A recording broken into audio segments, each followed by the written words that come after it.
bystander? I found that very unlikely. Well, listen, this man could also build bombs. We know this. If he didn't have access to an assault weapon, he would have used some sort of other weapon. He could have built his bomb out of fertilizer. Well, I'm fine inconveniencing murderers. And it's not inconveniencing him at all. It's actually, he can find other ways to kill people in a mass setting. But we're not his access suggesting to you guns don't. had nothing to do with his, desire to murder people and his final result that happened. I mean, it's just that he chose to use a gun. He could have chose to use a bomb just as easily because it just as easily We're also fine regulating bombs from the Dems and then move on to the next question. I think we're fine regulating bombs as well. If regulations won't be followed by the criminals, that's who's going to act the violence. If we sufficiently regulate enough of weapons that all murderers are reduced to get a kitchen knife to commit their crime, I think everyone is fine with that. But there are also other common sense gun regulations that only affect a small group of people. For example, would you be okay with regulations saying that a person who has a domestic violence restraining order against them can't buy guns? Because that actually isn't a thing in the vast majority of states and would in fact be a substantial increase in gun regulation. Okay, thank you for that final rhetorical question. The second question is directed towards the Dems.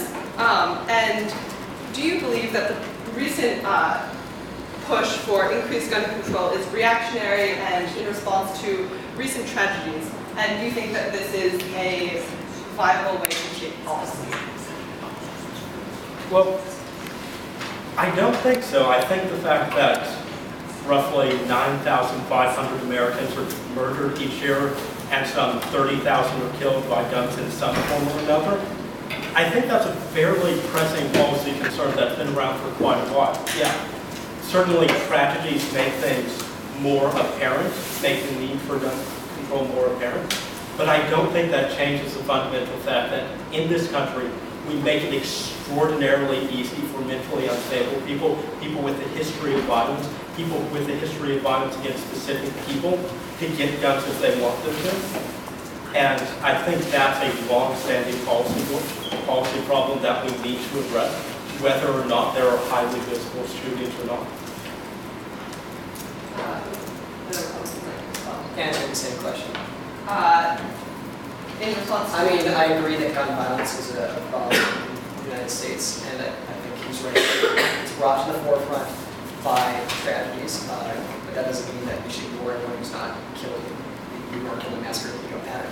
I think that we have vastly different ideas about how best to deal with the problem of gun violence. And so it's not that there's any less of tragedy for someone shot in an act of gun violence. We're balancing lots of different criteria here. And so Democrats seem to focus on a highly doubted, simply not proven link between gun control and reducing gun violence, with no concern for the rights afforded within the Second Amendment, and two concerns as to why the Second Amendment was enacted: to defend yourself should criminals try to enact violence against you, and also the natural check of the populace against the government in terms of the government. Can we reply to that?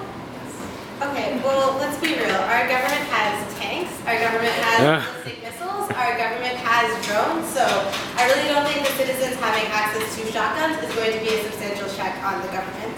That said, the Second Amendment, as its most recent interpretation in DC versus Heller, says that yes, we have a right to defend ourselves in our homes, but that doesn't mean, and this is the opinion of Scalia, the most conservative justice on the court, in his own words, if I could just quote here, the court's opinion should not be taken to cast doubt on the long-standing prohibition of the possession of firearms by felons and the mentally ill, or laws forbidding the carrying of firearms in sensitive places such as schools and government buildings, or laws imposing conditions and qualifications on the commercial sale of arms.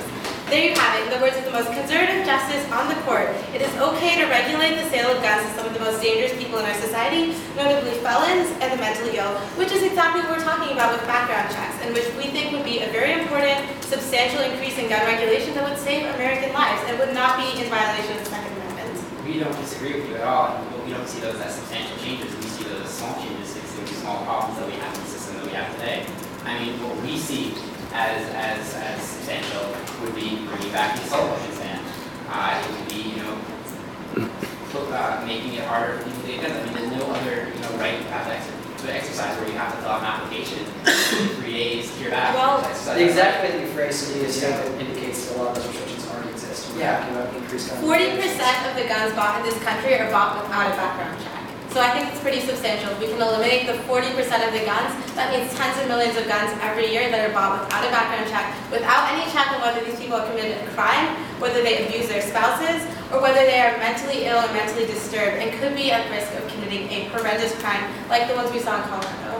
So I think that's pretty substantial. That could be the change in, that could affect thousands of Americans' lives every year, and that could change the amount of guns that we have in this country. And if we can we're talking about 40% of the guns sold every year. That's almost half. That seems pretty substantial to me.